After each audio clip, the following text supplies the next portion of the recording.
नमस्कार दोस्तों, मैं सीए प्रखर गुप्ता। मैं आज आपके सामने एक ऐसी फाइनेंशियल चीज़ के बारे में बात करने जा रहा हूँ, जो कि मेरे हिसाब से बहुत ही अचर्चित विषय है हमारे देश में, स्पेशली रूरल एरियाज़ में। वो क्या है? वो है टर्म इंश्योरेंस। इसके बारे में मैं बहुत लंबी चौड़ी वीडियो ना बनाते हुए कोशिश करता हूँ इसको 5 पॉइंट्स में सम अप करने के लिए। वो 5 पॉइंट्स क्या हैं? पहला, टर्म इंश्योरेंस क्या है? दूसरा, टर्म इंश्योरेंस हमें क्यों करवाना चाहिए? तीसरा, टर्म इंश्योरेंस कब करवाना चाहिए? चौथा, टर्म इंश्योरेंस कितने टाइम के लिए और कितने अमाउंट के लिए करवाना चाहिए? और पांचवा, टर्म इंश्योरेंस में हमें टैक्स में क्या छूट मिलेगा? तो चलिए स्टार्ट करते हैं एक एक पॉइंट टेकअप करके। तो पहला पॉइंट, टर्म इंश्योरेंस है क्या? What is term insurance? तो अगर आप इसको सिंपल लैंग्वेज में समझें तो टर्म इंश्योरेंस कुछ नहीं, एक लाइफ इंश्योरेंस पॉलिसी है बस। दूसरा क्वेश्चन, टर्म इंश्योरेंस क्यों करवाना चाहिए? Why one should opt for term insurance? तो इसका आंसर ये है कि इसे एक आप फाइनेंशियल सिक्योरिटी की तरह समझिए, जो कि पॉलिसी होल्डर के डेथ के केस में उसके फैमिली वालों को मिलता है। और इसके बेनिफिट्स ये भी हैं कि ये इसके प्रीमियम बहुत ही अफोर्डेबल रेट्स के होते हैं, जो कि बहुत लंबे पीरियड के लिए पॉलिसी चलती है। तीसरे क्वेश्चन पे आते हैं, टर्म इंश्योरेंस हमें कब करवाना चाहिए?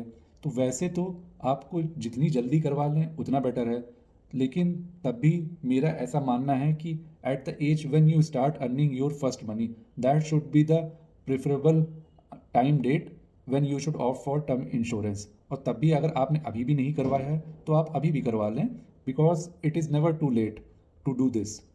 और टर्म इंश्योरेंस मोस्टली उनके लिए तो बहुत ज़रूरी है जो सोल अर्नर हैं अपने फैमिली में। अब हम लोग चौथे पॉइंट पे आते हैं कि टर्म इंश्योरेंस कितने अमाउंट का और कितने टाइम पीरियड के लिए करना चाहिए। टाइम पीरियड की बात करते हैं। टाइम पीरियड इसमें at least 75 years of age to 80 years of age, इन दोनों के बीच के रेंज का ही एटलीस्ट एज होना चाहिए। उससे कम के एज का आपको नहीं करवाना चाहिए, क्योंकि इंडिया में एवरेज डेथ रेट जो देखे गए हैं वो 70 और 71 के बीच के ही वो हैं।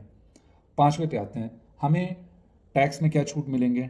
टैक्स में ये छूट मिलेगा कि जब आप अपना आईटीआर फाइल करेंगे तो उसके आपके टोटल इनकम में से आपने जितना अपना टर्म इंश्योरेंस के लिए प्रीमियम पे किया है, उसमें आपको अंडर सेक्शन 80C उतने का डिडक्शन मिल जाएगा। That is subject to maximum 1.5 lakh. दूसरा बेनिफिट क्या है कि जब आपको डेथ बेनिफिट मिलेगा, फैमिली को डेथ बेनिफिट मिलेगा, उस केस में उसमें भी कोई टैक्स कट के वो डेथ बेनिफिट नहीं मिलेगा। वो जितना अमाउंट मिलना चाहिए वो उतना ही मिलेगा। फॉर एग्जाम्पल, अगर आपकी पॉलिसी 2 करोड़ की थी तो 2 करोड़ ही मिलेगा, उसमें कोई टैक्स नहीं कटेगा। That is totally exempt under section 10(10)(d) of the income tax. Thank you so much for your time. Hope I was able to give you brief understanding of what is term insurance. Hope to see you in my next video. Take care. Bye bye.